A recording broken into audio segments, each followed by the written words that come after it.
Hi, I'm Miss Garbett and I lead on the photography A-level course at Trinity Sixth Form Academy. I've been a teacher at Trinity for over 10 years up at the main build, and it's something that I really enjoy is the power of the image. I do lots of photography in my own time. I mainly use a film camera, but most of our course is taught digitally. I'm very into experimentation as well, and I think you'll see that from today's taster session. Photography is such a vast topic. I mean, there's still life, not just portraiture, landscape. A lot of the course we delve into aspects of graphic design, and collage is what we're going to look at today. First of all, though, I thought I would go through how you're assessed in the course because I think a lot of people are like, how do I get these marks? What is this A level going to be in? So there's 4 assessment objective categories. AO1 is based around research and you looking at other sources for inspiration, whether that be artistic, photographic, or from other contexts such as social or political histories, and the role of the image and why they were produced by those practitioners. We look into the purpose of the image as well and how it sits within advertising, for example. My favourite assessment objective, AO2, all about trying new things, trying different techniques. I've got a bit of a mega list going on here on these slides that I put together to help translate what the assessment objectives are. But the third one, probably the most important one, is taking those pictures. It's your recording, it's your observations that you make as a photographer and as that work develops on the course. There is an essay as part of the personal investigation, not something to be scared of, something I guide you through. And you're mainly talking about your own work during that as well and how personal and meaningful that's become to you because you're going to be able to draw upon your own interests as you develop your own choice of investigation. You get to pick that topic completely yourself. So I suppose the questions when we move on to that are what are you wanting to investigate? What are you wanting to explore? And I guess what's really great about that is that you pick your own investigation. You pick what part of photography you are unpicking and examining. And then I get to guide you on your journey through that, which essentially the main part is the images that you produce. And that's kind of reciprocal between your photo shoots and your edits and your creative edits. I'm a big believer in mixed media and I've had lots of 3-dimensional outcomes, textile outcomes, and I've seen many students really enjoy documenting that through their sketchbooks and the physical process of keeping that log of their things that they've tested and tried out. And that can be done digitally as well. We do digital portfolio support. If that's how you prefer to work, and it's something we can support. So we start with the project looking at the urban landscape. Then we move into studio practice and learn all about the lighting in a studio using creative portraiture as our focus. There's a number of skill sessions that are also delivered, such as cyanotype and digital collage, trying to get you guys really good on using Adobe Photoshop. 60% of your final grade comes through your personal investigation though, and you pick that topic completely independently. The other 40% is an externally set topic set by AQA, and you get between 6 and 8 choices of those. And everyone tends to find something that they fancy having a go at for that second topic. And so I wanted to think today as well about where this might lead for you. We've got ex-students who are now working in fashion and marketing. We've got students who have gone on to study advertising and animation, who work in TV, in events or galleries and education. So there really are multiple options in the creative industries in the UK and outside. So I guess the next thing that you might be wondering, if you are interested in those particular areas, is how do I get there?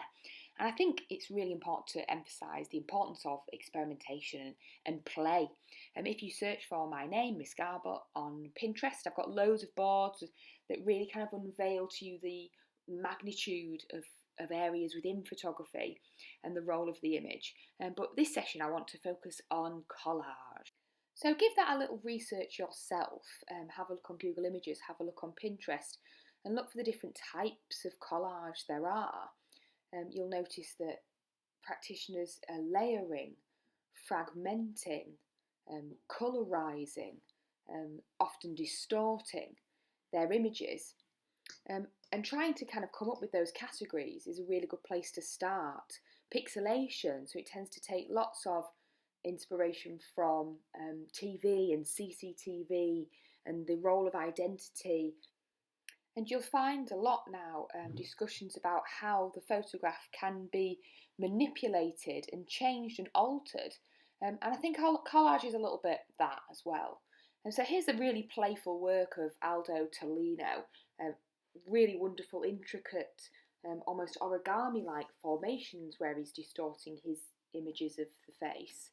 Then we've got the work of Jean Faucher, who's weaving, really, really physical experimentation. We've got a student in year 13 who has actually made these into sculptures, which is a really nice direction for them to go in. And then if you take Tyler Spangler, he's so playful. I mean, he's fried some eggs and put those on people's faces. I guess it's a play on the saying, you know, egg on your face. And I love how I've made this cat look quite suspicious there by replacing it with a woman's eyes. And really fun, very colourful, very high colour. Really prolific amount of work Tyler Spangler's got for you to explore there if you were to pick him. I mean, there's endless options. You can even involve digital paint. I know many of you might have tablets that you explore images and you start with photographs. So we've got Andrea Ribescu, who's created these really beautiful, quite complex design-based pieces. And then look at that in contrast with someone like Frank Moth, where digital processes are at the centre, really. Kind of natural collage that you might even have done at primary school age meets the really complex graphic design layering techniques of Photoshop. And I think you'd be surprised how quickly you're able to access these skills once you've had a go with the programme. But today's session was really inspired by this article, if you go to the website Brand Power, and it was an experiment that was completed while an individual was on the train, and they photographed how many different ways they could alter the same starting image. So they use the exact same image as their starting point and try to really push their possibilities.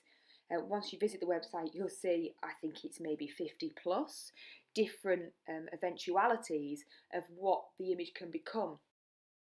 And I really liked how collage was at the core of all of these possibilities, and what we refer to them on the course as is variations. And it's really about how you can experiment it, what you can do to the image, because those decisions are yours. As an artist yourself, you get to choose those materials and those processes. So I thought the best way to give an example of this was to have a go myself. So I've got here some time lapses using the same starting image. I've got a few colour tint variations of it, using the same starting image every single time. And here I'm reassembling and fragmenting in quite a geometric way, quite a traditional way of fragmenting in this video. And I'm considering, what parts of the face I can remove and leave before it stops looking like me. I've used a very traditional tool here. I've used a pair of scissors, and I've done very little else other than slice the image into pieces, into fragments. So then I thought about, what if I crumple the image a little bit, taking inspiration from some of those sources I shared with you earlier. What effect does that produce? Or what if I make the image mobile? What if this is instead about the process, and maybe I would create a GIF or a film or an animation of that movement that I've now created within what was a piece of paper. And obviously my tools have been quite minimal here. I've been hand folding, or I've been cutting the image using scissors. What about if I take away those scissors and I'm instead tearing the image? How does that change the aesthetic of the piece? So for our task today, I want you to find your printed image.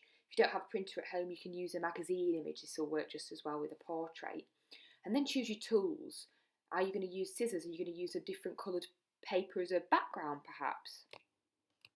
And then choose your method. So what have you been inspired by? What types of collage do you like? There's so many, it's so vast as an area that you get to really pick what you want to do with your photographic image. Do you want to explore weaving? Do you want to explore geometry? A geometric type of fragmentation? You choose. And I guess that's where the personal aspect already comes into this. The first experiment we're doing together, and it's already coming down to what you prefer, and then think about what you found out. So reflect on that. What could you try now after your first experiment? Apply this to an image of your choice, further that investigation by applying it to an image you've taken. Because even a process as simple as collage requires practice.